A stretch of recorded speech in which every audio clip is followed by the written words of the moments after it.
شەڕی نێوان پاکستان و ئەفغانستان قوتابیەکی لاسار لە مامۆستاکەی هەڵدەگەڕێتەوە. درنگانی شەوی 26 شوباتی ساڵی 2026 لاپەڕەیەکی خوێناوی لە نێوان ئەفغانستان و پاکستان هەڵدرایەوە.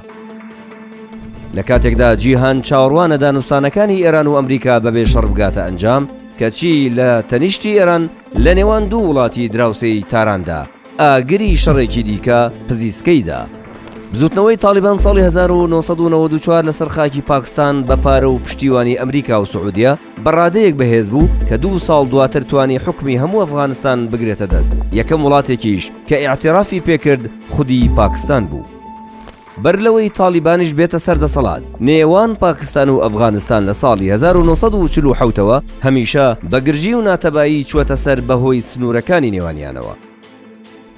پاکستان لەسەر خاکی خۆی تالیبانی پەروەردەکرد بۆ ئەوەی قوتابیەکی گوێڕایەڵی خۆی حاکمی ئەفغانستان بێ. ساڵی 1996 تا 2001 ڕەوشەکە بە دڵی ئیسلام ئاباد وەرچەرخا. ساڵی 2001 کاتێک سوپای ئەمریکا هێرشی کردە سەر دەسەڵاتی تالیبان لە ئەفغانستان، پاکستان بە ناچاری چوەپاڵ ئەمریکا و پێکەوە دەسەڵاتی تالیبانیان تێک و پێکدا.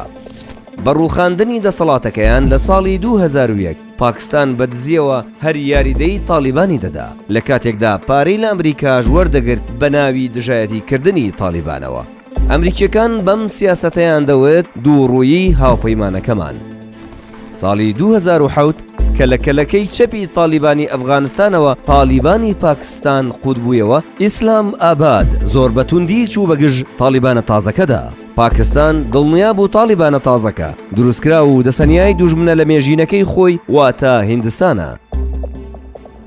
ئیسلام ئاباد هیچ گومانی نییە حکوومەتی تالیبان پشتی تالیبانەکەی خۆی دەگرێت تا ئەوە بوو ڕۆژی 21 ئەم مانگە بۆردومانێکی چڕی بنکە و بارەگاکانی تالیبانی پاکستانی کرد لە ناو خاکی ئەفغانستاندا. ئەم دەستدرێژیە ئاشکرایەی پاکستان حکوومەتی تالیبانی تەواو تووڕە کرد و کەمتر لە 5 ڕۆژ دوای بۆردومانەکەی پاکستان درنگانێکی شەوی 26 ئەم مانگە هێرشیان کردە سەر چەند بازگەیەکی سوپایی پاکستان.